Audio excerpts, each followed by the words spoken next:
deserving of an elimination final. I think the crowd will go home happy, and we obviously did very, very well with the ball to restrict them to 15 or 20 below par total, and then as we've seen with the wickets in this tournament, it can get a little bit difficult quite quickly. So you just have to, I suppose, try and stay calm and try and take good options. And as I said, the ending was pretty chaotic, but very, very happy to get across the line in the end.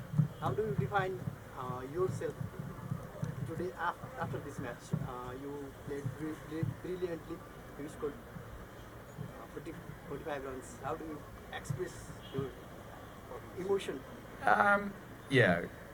Satisfied, I guess. I think it's not the end of the tournament, so not ecstatic. I think we've got one more game to go, and if we do come away with the trophy after the next game, then it'll be a time to kind of reflect over the whole tournament. But I think for now it's just about trying to, I suppose, perform and win games. And we've had a good unit so far through the tournament. Guys have done well in different games, and whether I get 50 or a duck or whatever on Saturday, it's not going to worry me too much as long as we can lift the trophy at the end. So I think that's certainly still the main goal. In a surface where batters are struggling to get around a ball, you're hitting it at about 250. What's the secret behind that? And you've been doing it so consistently as well. I don't really care if I get out. Probably helps. I think on wickets like this, it can be very, very difficult to play conventional cricket shots. It's very, very hard to, I suppose, stand there and play off drives and cover drives and I suppose get your innings going. And I think having a little bit of extra power, I guess, to try and go aerial is very, very helpful. And I've tried to take aggressive options whenever I can.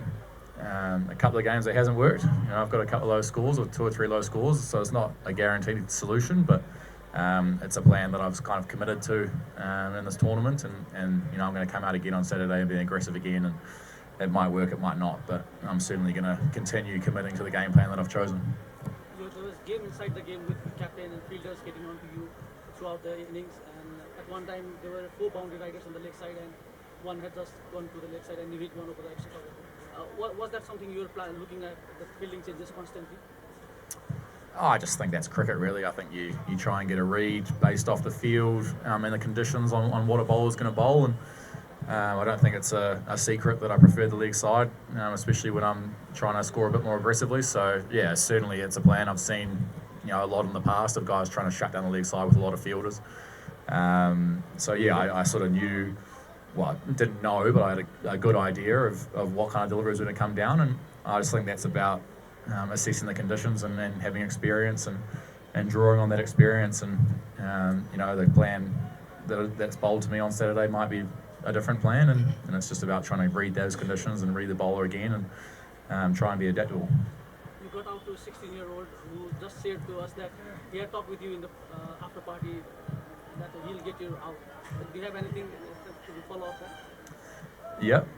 It was a real me or him moment, that delivery. I was going to try hit it for 6 pretty much wherever it was, and he showed I suppose good mental strength. I think the ball before was quite a bad ball and went for 4, and to show the ability to handle the pressure and go wider and try and draw a false stroke on the other side of the wicket shows good game awareness, and hopefully he'll take strength from that. And if I can hang around a couple more years, we might play each other in international cricket, if he continues to go from strength to strength. So, very interested to see how he goes.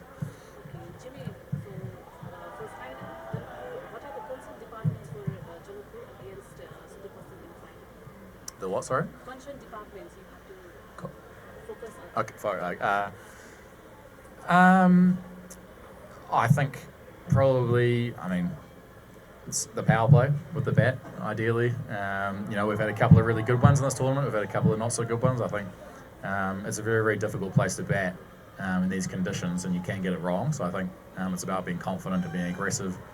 And then, we can clean up a little bit in the field as well. We're a little bit messy in the field at times. But I think overall, it's a one-on-one, death match really, Saturday, and a team will come out on top and a team will not come out on top, and it'll be decided off little moments, and very much looking forward to getting out there.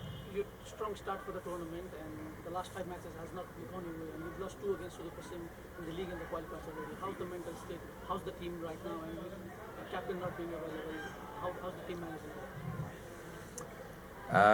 it? You can't get a better tournament than being in the final.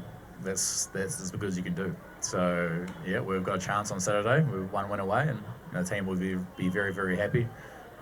Carry some good momentum through after this win, and go out with confidence. And we've got a good chance to win a trophy, and it'll go either way. Personally, you're enjoying the game inside the pitch, but off the pitch, how are you finding Nepal? How's it been the experience so far? Yeah, enjoying it a lot. It gets cold at night. That's the only thing I wasn't really expecting, but yeah, really enjoying it. The hospitality off the field. Hotel's very nice. Played a couple of rounds of golf, so yeah, very much enjoying the game and off the field as well. So hopefully I'll be able to come back next year. So how is the pitch behaving for you? Pitch? I think it changes depending on what time of day. I think in the morning it can be a bit tacky and it can be tough to face seam and it stands up a little bit. I think in the afternoon it can get a little bit dusty, if that's a word.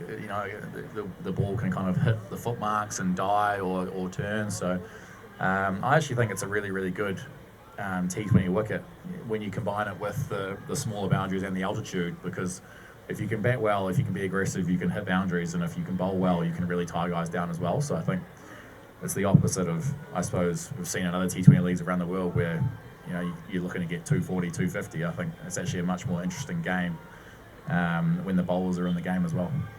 Last question. Jimmy, do you have any message for the fans for the final, and how do you excited for that? Well, and my message would be come down to the ground and watch the final. I don't think I have to say that message. I think it's going to be pretty full. So, yeah, I guess just, support loudly, support the guys. We've been putting in the hard yards over the tournament and really, really enjoyed the support from the crowd. And yeah, it's one more game and hopefully we can lift the trophy for them. Jimmy, you've been part of the Bulls franchise in different tournaments as well, and Fugudu has been with the team. How different has it been, the experience here? Because Fugudu knows a lot about this cricket. Has his feedback helped you? I think every tournament's different based on the conditions. In Abu Dhabi it was T10 format as well, so it was a lot more aggressive, a lot more higher scoring, and yeah, I think they're doing a fantastic job. They're obviously new to, I suppose, the professional cricket landscape, and there's always going to be rough edges that need to be shaved off, but I've been very, very happy with the franchise so far, and hopefully can continue, if they want me, to play for them for the future. Thank you. Cool, thank you.